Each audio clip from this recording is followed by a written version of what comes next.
Hotel के एक आलीशान हॉल में न्यू ईयर पार्टी की रंगत जमी हुई थी। जे पर बज रहे संगीत के स्वर में सब मस्ती में झूम रहे थे।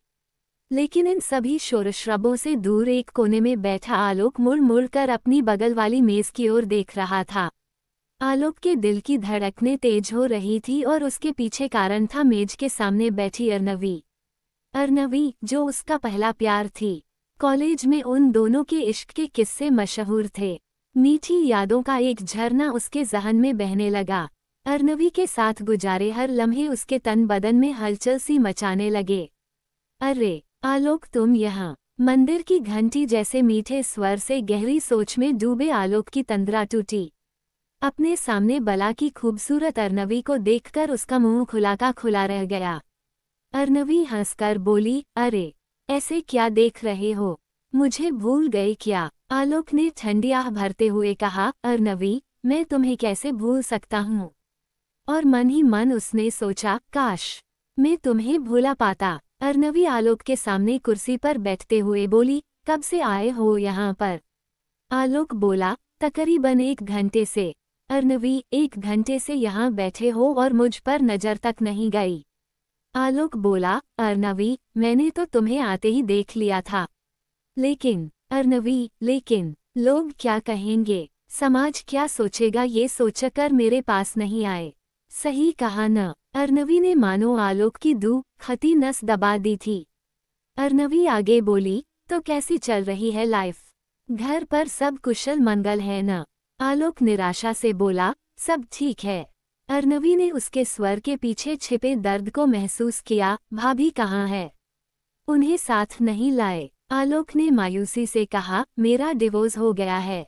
अर्नवी, कब? आलोक, 2 साल पहले। अर्नवी, पर क्यों? आलोक, मेरी पत्नी अंजलि आज़ाद ख्यालों की थी।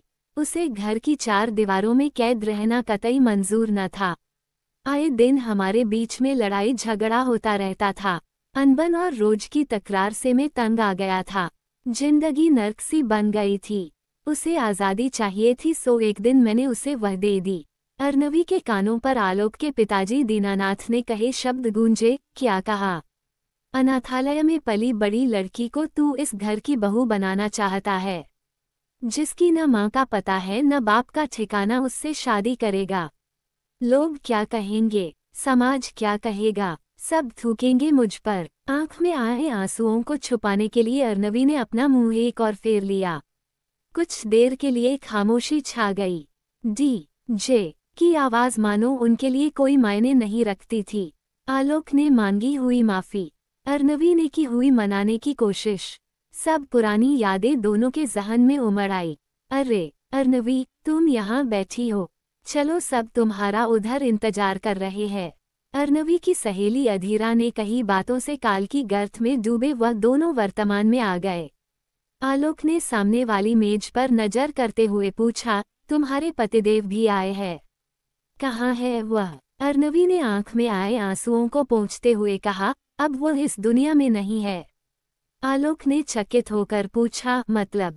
अर्नवी ने जवाब दिया, मेरी शादी एक ऐसे इंसान से हुई थी जिसे परिवार से ज्यादा शराब से प्यार था और एक दिन उनका वही प्यार उन्हें ले डूबा।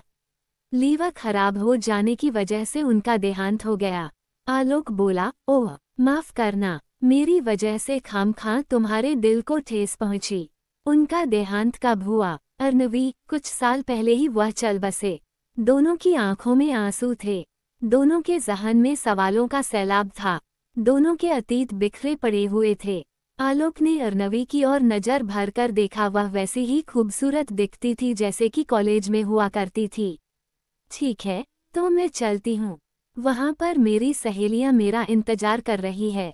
अर्नवी ने अपनी जगह से उठते हुए कहा। कुछ सोचकर लक ने कहा, अर्नवी। अर्नवी के पैर रुक गए। उसने पलटकर कहा, क्या? एक गहरी सांस लेकर आलोक ने पूछा, मुझसे शादी करोगी?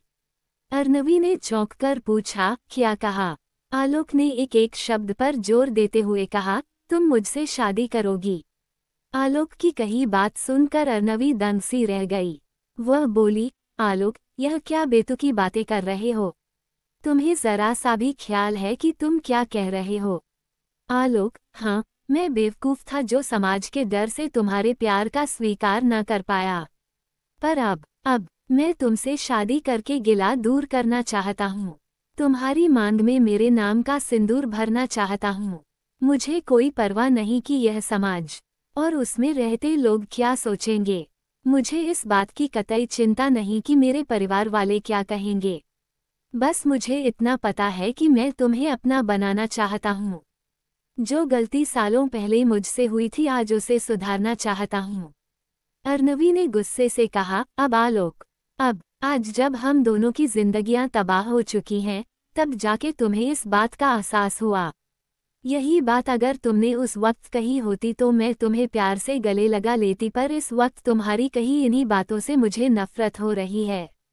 तब तुम्हें समाज का डर था और आज मुझे। मैं अविनाश की बेवा हूँ, उसके बेटे की माँ हूँ। तुमसे शादी करूंगी तो लोग मेरे बारे में क्या कहेंगे, मेरा बेटा मेरे बारे में क्या सोचेगा। माफ करना आलोक, पर जिस समाज के तुम मर्द होते हुए भी सामना नहीं कर पाए उसका सामना मैं औरत होते कैसे कर पाऊंगी। और समझो मैंने हिम्मत की भी तो क्या तुम अपने निर्णय पर डटे रह पाओगे। नहीं, इस बात पर मुझे जरा भी यकीन नहीं, क्योंकि मैंने तुम्हारी बुजदिली को भुगता है। अब मुझ में वो हिम्मत नहीं। मुझे माफ कर दो, आलोक धीरे से बोला। लेकिन अर्नवी, सुनो तो। आलोक की तरफ ध्यान दिए बगैर अर्नवी चुपचाप वहां से निकल गई। आलोक चिल्ला चिल्ला कर अर्नवी को वापस बुलाना चाहता था, उसे मना कर प्यार से गले लगाना चाहता था, लेकिन लोग क्या कहेंगे, समाज क्या सोचेगा, ये सोचकर आलोक खामोशी से अपनी जगह पर बैठा रहा। उसके दिल में उठा इश्क का सैलाब अंदर ही अंदर घुटकर मर गया। आज फिर समाज और इश्क के टकराव में हार गया था इश्क।